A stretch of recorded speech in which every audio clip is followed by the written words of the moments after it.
Oi, aventureiros da história! Bem-vindos ao nosso canal e vamos para mais uma aventura! Hoje nós vamos falar quando os portugueses escravizaram os japoneses. Os japoneses foram escravizados por os portugueses. Eles não escravizaram só os africanos. Eles escravizaram os índios, os chineses, coreanos e os japoneses, que eram vistas como uma escravidão exótica. Eles achavam que aquilo era uma coisa exótica. Isso aconteceu em 1540 e vai até 1650, quando, no contexto das grandes navegações comerciais, quando eles traziam as especiarias da Índia. Então o escravo era considerado uma commodity. Então os portugueses, quando chegaram no Japão, eles fizeram os primeiros contatos, mas a escravidão, eles só começaram a escravizar os japoneses quando eles conseguiram o porto de Macau. Macau era uma base muito importante para os portugueses. Dali, eles controlavam todo o comércio das especiarias, desde as Ilhas Molucas, Japão, Índia, Goa. Então eles mandavam escravos para essas regiões. Chineses e malaios, eles mandavam para as plantações, mas os japoneses, eles mandavam muito para o comércio de prostituição. Eles raptavam muitas meninas e muitos garotinhos, mas o maior número eram meninas. Esse período foi de 1540 a 1650. Eles tinham uma base em Kyushu, onde os portugueses mantinham ali em Nagasaki, naquela região ali, o comércio de especiarias. E com eles iam muitos padres jesuítas. A catequização estava acontecendo.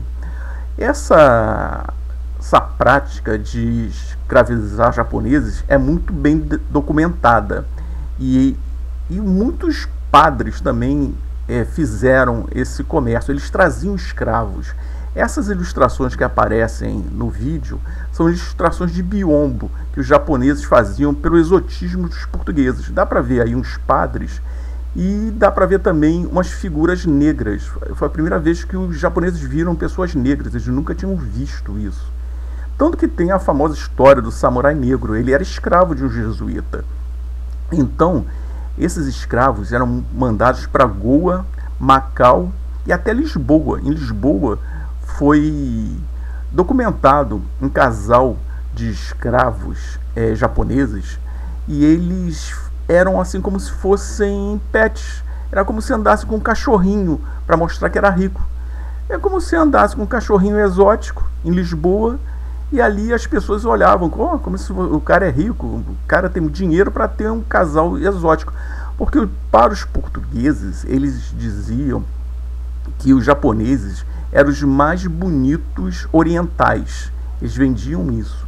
Então o tráfico de mulheres, jovens, crianças foi muito grande. Foi coisa muito grande. E durante a União Ibérica, quando os espanhóis passaram a controlar a rota portuguesa, que eles tinham o navio negro, que era um navio que transportava da base portuguesa no Japão até Macau as mercadorias e também escravos. E os espanhóis passaram a levar também escravos japoneses para o México. Existe esse registro. Mas isso era feito à revelia do governo japonês. O governo japonês não sabia disso. Toyotomi Hideyoshi, o cara que unificou o Japão, ele, quando soube, ficou muito pé da vida. Ele achou aquilo um absurdo de estar levando os japoneses para escravo. Mas eles eram vendidos por causa, quando houve a unificação do Japão, o Hideyoshi, ele provocou uma fome muito grande. Então muitas pessoas eram vendidas para os portugueses, comerciantes portugueses, por causa da fome. Eles vendiam, as famílias vendiam principalmente também as meninas, porque as meninas não eram braço de trabalho, elas não lucravam tanto na lavoura quanto o menino. Então eles mandavam as meninas como escravas, e eram quase todas escravas sexuais. O Hideyoshi ele pediu para acabar com isso em 1587, quando o comércio de escravos foi definitivo, mas só com Tokugawa que isso parou definitivamente. Isso, no período do Hideyoshi, era feito por trás dos panos, aquele negócio meio secreto.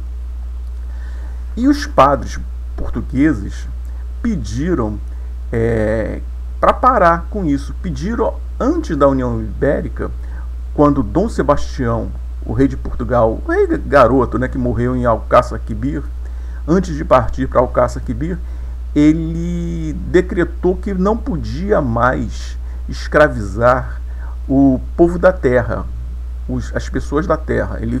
Porque os jesuítas diziam que ficava muito difícil a canonização desses povos, você escravizando esse pessoal. Mas isso não valia para os africanos, isso valeu mais ou menos para os índios brasileiros.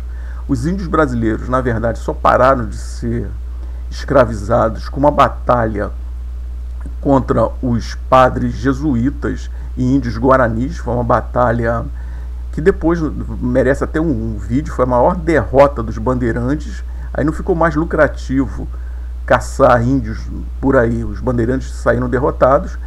Os africanos mantiveram o tráfico, por quê? Porque Portugal não tinha um país que ele controlava. Eram reinos africanos que já faziam o tráfico de escravos. Portugal só tinha feitorias ali.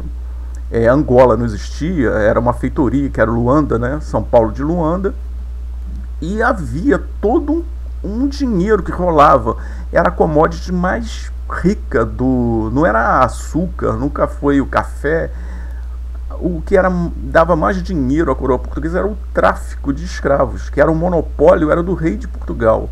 Para você traficar o escravo, você tinha que ter uma concessão do rei, você tinha que pagar ao rei de Portugal para poder traficar o escravo. Ainda ele cobrava o imposto ainda em cima, que é o quinto. Então esse comércio não parou. Mas na Ásia, isso teve que parar. Na China, um imperador chinês descobriu isso e mandou que parassem com a escravidão dos chineses em Macau. Não podia mais ter escravo chinês. Ele disse que se continuassem, ele ia tirar a Macau dos portugueses. E os jesuítas ficaram desesperados, que era a maior base jesuíta no continente asiático. No Japão a mesma coisa. Quando o Tokugawa descobriu isso, ele mandou parar imediatamente e foi um dos motivos do fechamento do Japão para o mundo, né? Durante 200 anos o Japão foi um regime fechado, e um dos motivos foi esse.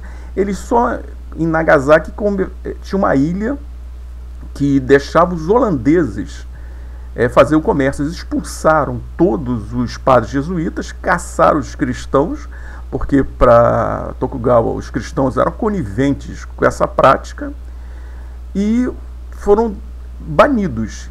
Em 1590 foi registrada a presença de escravizados japoneses em Lisboa. Isso é uma curiosidade interessante. Esses escravizados japoneses, não há registro que vieram para o Brasil. Isso não existe, esse relato. Esse período do Japão que se fechou, acabou com o tráfico de japoneses. Então esses japoneses não foram mais escravizados por portugueses. Mas era um tráfico que não dava tanto lucro, era uma coisa mais de status. Eram poucos japoneses que foram, poucos não, chegaram a milhares. Muitos morriam, foi uma coisa muito ruim. É pouco conhecida, pouco debatida. Eu só encontrei 2 livros que falam sobre isso. São 2 livros em inglês. Eu não encontrei nada em português. Não existe também muita histórias sobre isso, filmes. Existe um filme que vocês podem ver, que é chamado Silêncio. É um filme que eu acredito que é do Scorsese. Mas ali é a versão jesuíta, uma versão muito boazinha, colocando os padres como mártires, mas não foi à toa, os japoneses não fizeram aquilo à toa. E é uma história que merece ser lembrada, que como outras culturas, outros povos foram escravizados pelos portugueses, não somente os africanos. É uma história que deve ser lembrada, não esquecida. Oi, pessoal, gostaram do vídeo? Acharam legal? Então dê um like, acompanhe o canal, indique para os seus amigos e até uma próxima aventura.